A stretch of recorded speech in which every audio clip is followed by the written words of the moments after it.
Republic of Nigeria, of the PDP extraction, to this very important interactive meeting.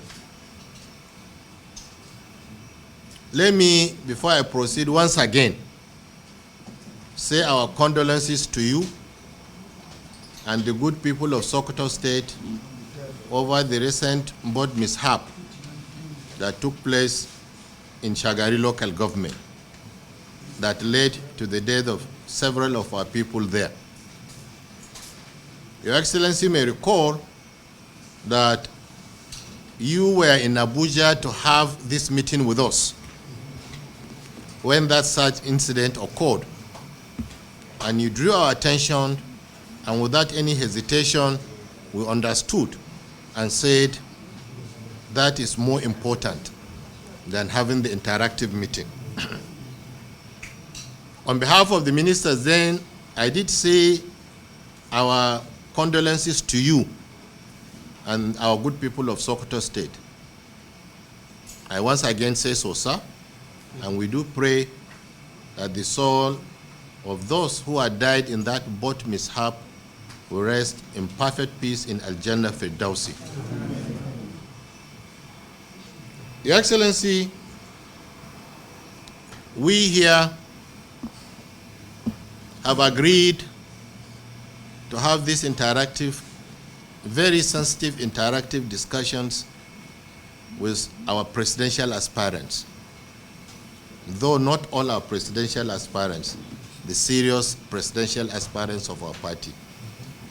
Because we had received a request by some people to meet us, and we turned down those requests because we believe that 2023 is a very, very serious business. And we that had had the privilege, singular privileges, of serving at the highest level of governance in this country must take 2023 very seriously. We believe that today Nigeria is in the situation it is because there is lack of leadership. Or if you want to put it differently, there is failure of leadership. But whatever it is, whether it is lack of leadership or failure of leadership, the truth is that today the ship of governance in this country is rudderless because there is no leadership. Today, Your Excellency, there are a lot of issues. Issues about misgovernance, issues about unfairness and injustice, issues of lack of security, issues of hunger, issues of despotism, issues of nepotism, and issues that had given almost every Nigerian cause to begin to wonder whether indeed it is worth our while to continue with this federation. Never in our history have we been so divided along many lines, many unimaginable lines. And we feel that it is important we do not only get good leadership, but we get a leadership that will have the capacity to take decisive decisions that will keep this country together. We believe we need a leader that will be capable of building strong bridges of friendship across the various divides. We want a leader that is not too old, so that he will not be running to go to London on medical tourism. But at the same time, he should not be too young as to be away from the youth. A hybrid kind of leader that will be a little bit to the left and a little bit to the right while maintaining his stand in the center. We need a leader that is cosmopolitan. We need a leader that can listen to advice. We need a leader that will respect other people. We need a leader that, while sitting on top, of the executive arm of government will also have respect for other arms of government. We need a leader, above all, that has proved himself as being capable of aggregating diverse people, diverse opinions, and then leading them together without compromising the efficacy of democracy and democratic rule. Your Excellency, in this hall here, you have cumulative, cognate, undiluted institutional memory of over 100 years seated here. You that had served at the federal level will understand the difference between service at the federal level and service at the state level. The institutional memory in this hall is there for you, sir. So when we informed our colleagues that Your Excellency is coming, you could see the excitement, because we are sure that at the end of the day, we will have a robust interactive discussion. We will be able to talk to each other on the same page and understand what key issues are that are affecting this country today, and what will be the probable solutions, not possible, probable solutions to those issues. Feel free to talk to us, sir. We are your friends, and you've related with us on different occasions at different tiers of authority in this country. We have resolved, sir, that after this series of interactions, we will meet the leadership of the party. And thank God the national chairman of PDP today is a member of our forum. He was a former minister of the Federal Republic of Nigeria. So not only are we going to play a very important role in that decision of who shall be our candidate, we want to assure Your Excellency, sir, that we shall carry that candidate on our head and move from local government to local government, ward to ward, state to state, and ensure that that candidate wins election for People's Democratic Party. I do not want to say that having acted as the Speaker of the Federal Republic of Nigeria, that you are that cosmopolitan in nature. I do not also want to say that having done what you've done in Sokoto State, that you are an achiever. I do not also want to say that your disposition over the years had shown that you are good in building bridges across the various divides. I don't want to say all those things. But you have said it. But you have said it. I don't want to say, I will allow people to make up their minds.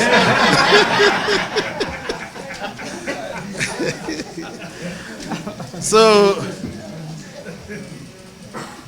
but there are certain things you cannot help them. You cannot help yourself. In law, we call them lapsus linguae, slips of the tongue. So what I said was a slip of the tongue. But I cannot also help in concluding, saying that having served as the Speaker, you operated at the highest level of the legislative arm of government in this country. Having served as one of the most performing governors in Nigeria, you've also played a pivotal role in the executive arm of government. And then being a life bencher, you are also playing a very significant role in the judicial arm of government. So the most important, or one of the most important key issues that are affecting this country is issue of injustice. It's issue of non-respect for the rule of law. And I'm sure that you will be best suited to handle these issues when you get there by the special grace of God. So with these very few honest and fair and unbiased and unbiased comments, may I wish Your Excellency, may I welcome Your Excellency, and If Your Excellency desire...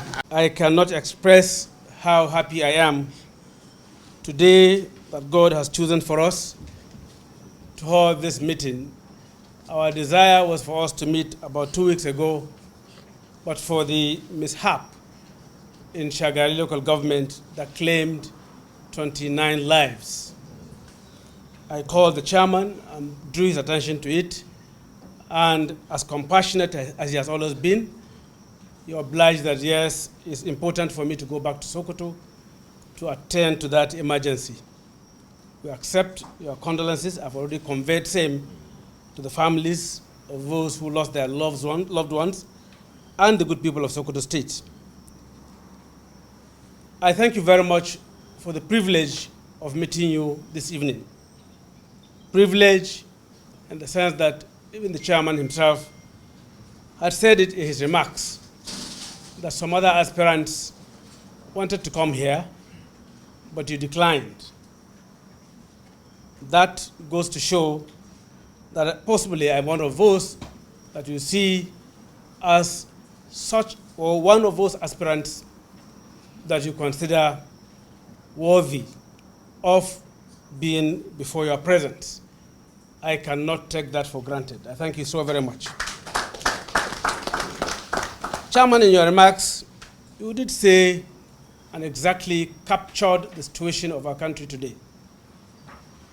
We have never been this divided. The fault lines have been overstretched, and Nigerians are wondering what they are doing in this country. I'll tell you that that is a general concern virtually in every nook and cranny of this country. Where I am presiding over as governor of the state, Sokoto, neighboring Niger Republic, and we have communities that are not more than 10 kilometers to each other in Nigeria and Niger Republic. And I speak to you, some of those communities, once it is evening, move into Niger Republic, where they can sleep with their 2 eyes closed, and in the morning, they come back to Nigeria. So I quite understand how precarious our situation is in terms of insecurity and displacement of people of this country. I have multitudes of IDPs in my state, and we have been managing very, very troubling and worrisome security situation in my state. But you know our limitations as governors. We cannot do much. Possibly the much we may only be able to do, and thank God quite a number of you have had the experiences of being governors. I can see Governor Mimiko, I can see Governor Buni Haruna. We are very, very limited in what we can do as governors. The reason being that the entirety of our security architecture is centralized. There's no microphone. Oh, okay. It's centralized within the purview of the federal government at the center. And of course, we know what's happening with the federal government. A few weeks back, I was asked in Yenagoa, or a journalist alluded to the fact that Nigeria is on autopilot. I said, no. When you are on autopilot, at least you are sure that you are being technologically driven and you may land or have a safe landing. That is not the situation of Nigeria. It's exactly what it has been described by the chairman. It's rudderless. We're in a ship without a captain. We're in a ship that is clearly sinking. And it behoves all of us, irrespective of whatever our leanings are, irrespective of where we are coming from, to all rally round together to rescue our country. And it can only be done by the collective and collectivity of all of us. People, first in the PDP, and the second layer, the general public of Nigeria, who understand the gravity of the situation of our country today. And indeed, even those who are in the system today but are not happy with what is going on. So we must all come together to make sure that we rescue our country. But we can only do that for us in PDP if we are able to, through our processes, and particularly our national convention, throw up a candidate that understands all of these issues, a candidate that understands Nigeria. I had cause to say that President Muhammadu Buhari is the president of Nigeria today, but between him and Nigeria, it's like a forced marriage, with due respect to my mothers here. He do not understand Nigeria. And Nigeria, probably up till now, do not understand President Muhammadu Buhari. Otherwise, how can, in a government of the Federal Republic of Nigeria, we can have from number 1 to almost number 9 without a representation from a whole geopolitical zone, from the president to the vice president to the Senate president to the speaker, deputy Senate president, deputy speaker, SGF, and chief of staff, and including the national chairman of their party. They don't have BOT, so I will not count BOT for them. None is from the southeast. None. And you expect people to be happy with you and be clapping for you, when there is a clear case of exclusion, which is a very, very important component of any democratic governance or any leadership at whatever level. You must include people, you must involve people, you must have people around the table discussing and taking decisions for their communities, for their country, before they feel that sense of belonging to that community or to that country. That's the situation of this country under President Muhammadu Buhari. We have never had it so bad, and the general economic situation of the country is also very, very bad. We know after 2015, where PDP government left this country, and we know the situation today. Some of you may say, but you are part of those who participated in the process of the ouster of PDP government in 2015. Yes, I was. And the reason is clear. When my dear brother, Saidu Sambawa, came to my house in Apple Village in 2011 with the form of President Goodluck Ebele Jonathan seeking for nomination on the platform of the PDP for me to nominate him, he is here.